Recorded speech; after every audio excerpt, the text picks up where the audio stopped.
Quite often when I tell organizational leaders that they need to engage the people, they'll say, well, we sent out an email, we sent out a communication, we told them what we're going to do. That doesn't cut it. You actually have to involve every single person in your journey. Then there'll always be that I win, you lose mentality. So people will have other such things as knowledge is power. People will start to behave in a that's when you get bad culture, when people become very competitive internally and they try to outdo each other and they try to put people down. And then ultimately that kind of culture becomes toxic. Um, and I have a number of case studies that I can share of toxic cultures and how one person at the leadership level can actually shift the culture significantly, one way or the other. Welcome to Kanthi's Kaleidoscope, episode number 7. I'm Drew Leifheit, a journalist investigating how corporations and their leaders tick, so who better to talk to than Kanthi Ford? Through her corporate change consultancy, Satamana KFV, Kanthi has been helping international leaders in governments, multinationals, and not-for-profits to manage change for over 2 decades. In this episode, we'll be discussing various types of business culture, organizational culture, health, safety, and environment culture, aka HSE. And we'll speak about how enterprises succeed or fail in making changes to those cultures. Hello, Kanthi. Hello, Drew. How are you today? Oh, having a lovely summer day. Nice temperatures. How about yourself? We have a storm heading here, but it's all good at the moment. Well, excellent. Well, we seem to have a good internet line, so I think we can take off on our conversation today about organizational culture. Why is it important? Um, leaders tend to dismiss it as being something that's soft, that's something that's not important. But actually, how you do things around here is fundamental to the outcome. It's kind of like a funnel, what you put in is what you get out. So if you've got a lot of people doing things in a random, disparate way, then you're going to get a random, disparate outcome. I can imagine. Could you talk to us a little bit about how it's created, and what does it depend upon? Well, it depends upon, firstly, the leaders of the organization being very clear about where they're heading, what they want to achieve, why they want to achieve it, and how they're going to get there. But then they need to actually engage the people who work with them. And that means everyone in the organization. Um, so they're clear about the direction they're heading as well, but they need to be involved. Quite often when I tell organizational leaders that they need to engage the people, they'll say, well, we sent out an email, we sent out a communication, we told them what we're going to do. That doesn't cut it. You actually have to involve every single person in your journey. You made me think of sort of long legacy companies. Uh, is there a truth to an organization having a stronger culture, maybe that's been around longer? Not necessarily, because culture's determined by the people who lead an organization. So, typically they say it takes a great entrepreneur, one generation to create a company, the second generation to build on it, and the third generation to destroy it, because each generation comes with their own perspectives, views, and therefore they can actually change the culture. And the world around organizations are changing. Not one thing is the same anymore for any organization, wherever you are in the world. So if you're still doing the same stuff that you were doing 100 years ago, you're doomed. You're doomed in many, many ways. You have to adapt to meet the current environment. We are definitely swimming in change. Mm. Um, Given what you've said, let's say there's an organization that has been around a long time. How difficult is it for a company like that to make a deep change? It can be really difficult because you're asking people who've done things a certain way for say 20, 25 years in an organization, you're asking them to actually be different. You're asking them to act differently, to behave differently, to respond with difference. So the more entrenched people are in how they already are, the more difficult it is to make people change. Just think about just basic human behaviors, human characteristics. None of us like change.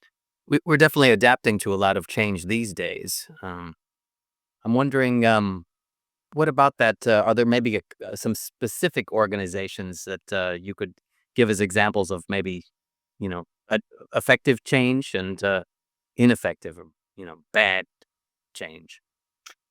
Well, yeah, ineffective change. I mean, effective change. I've done a lot of work, as you know, with the upstream oil and gas industry, which I know is not a popular concept these days. But organizations, the skills and concepts still apply. So these are people working in high risk environments in the North Sea, in the Gulf of Mexico, um, experiencing a huge amount of change, a huge requirement for change, and not succeeding very well. So, if people aren't succeeding in those environments, accidents happen, incidents happen, issues happen, which ultimately can affect lives, can affect more than just the organization. They can affect the families and the communities that they serve.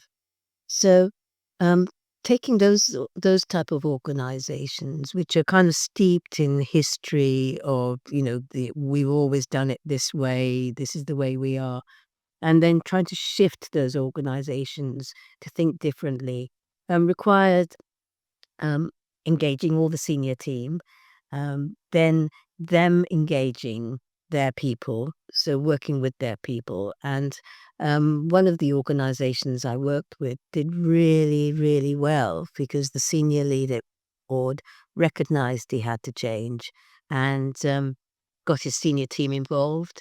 And then he persisted. So when we arrived, he was having experience of lots of incidents, lots of issues on on the platforms, and by the time we finished working with them, they hadn't had any incidents for 5 years. They were doing really well, and then we just shifted it so that they were starting to work with other similar organizations across the world, creating that same environment, that same culture of everybody putting in their ideas, wanting to make it succeed, wanting to be the best that they could possibly be, because everybody felt included. Wonderful. So it seems like we have kind of made our transition from sort of organizational change right into making a cultural change, like to sort of health, safety, and environment. What can you tell me about a corporate culture that includes Jesse? Well, I mean, HSE is just one lens. It's just one way of looking at corporate culture. You could look at diversity, equity, and inclusion. You could look at HSE. You could look at a number of different lenses, a number of different ways of seeing how we behave around here. What's acceptable behavior for the people in this organization, and then what are the beliefs that underpin that? What do they believe fundamentally?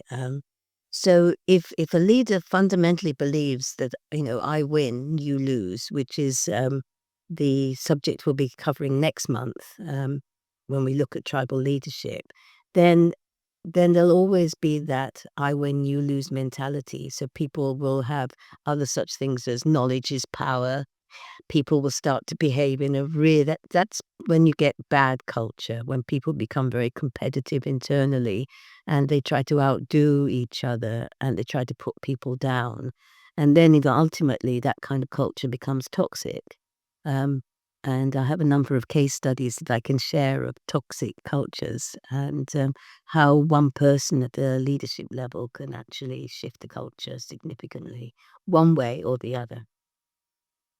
Kanthi, could you talk a little bit about what the drivers are for, let's say, instilling an HSE policy or making a modification to it? What's at stake when you have an HSE policy?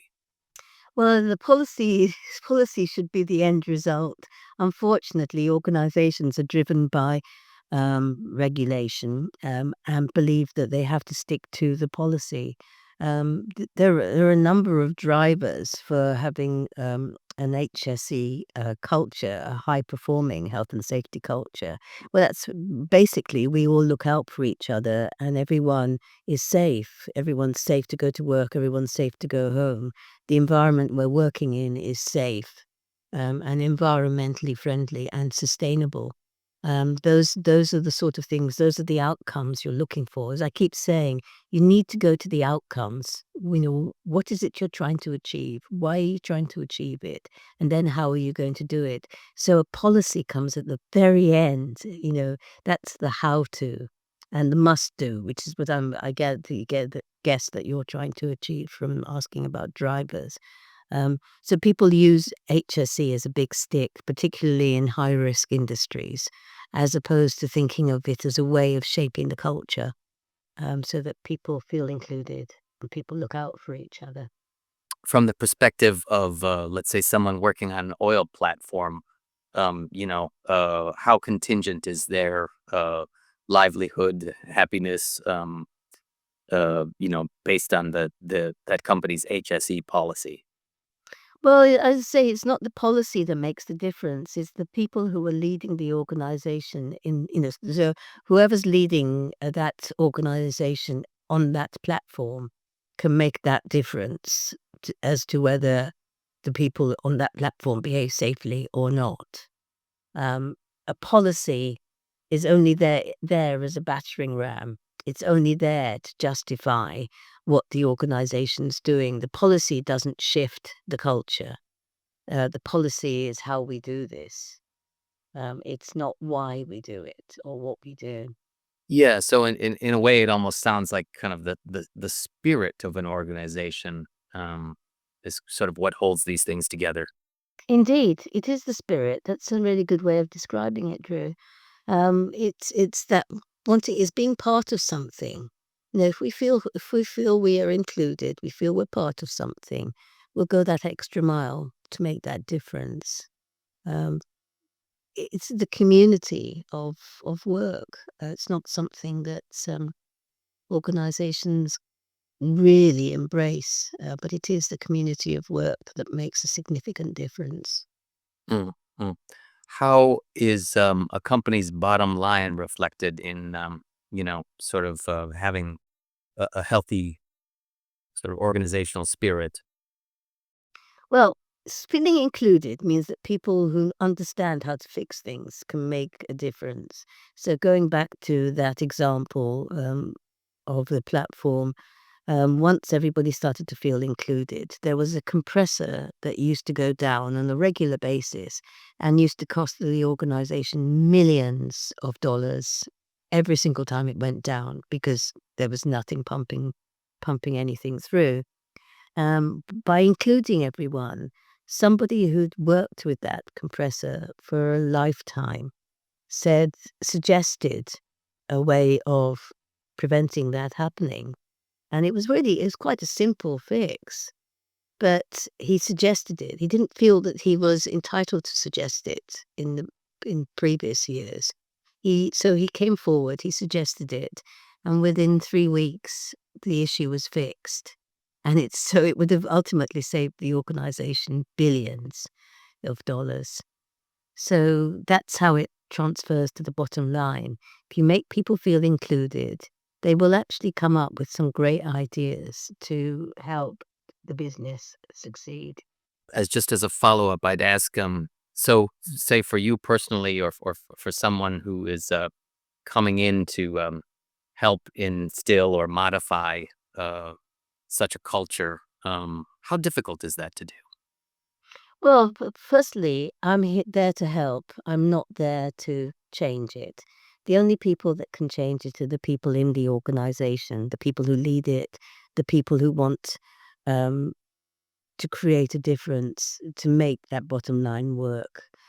So all we can do is look at the organisation, advise on the culture, advise on what we see, hold up a mirror to the senior team to enable them to understand how they're showing up and why they're not got the culture that they're looking for. Sometimes they're not clear about what culture it is they're looking for. And then once they have the tools in place, once they have the understanding, then just gently encourage them along the way. That's all we can do because it's not our organisation. You were watching Kanthi's Kaleidoscope. I'd like to thank Kanthi Ford. We've been discussing various types of business culture, and we will be delving even deeper into such subjects in next month's episode. So thanks everybody for watching, and thank you, Kanthi. Thank you, Drew.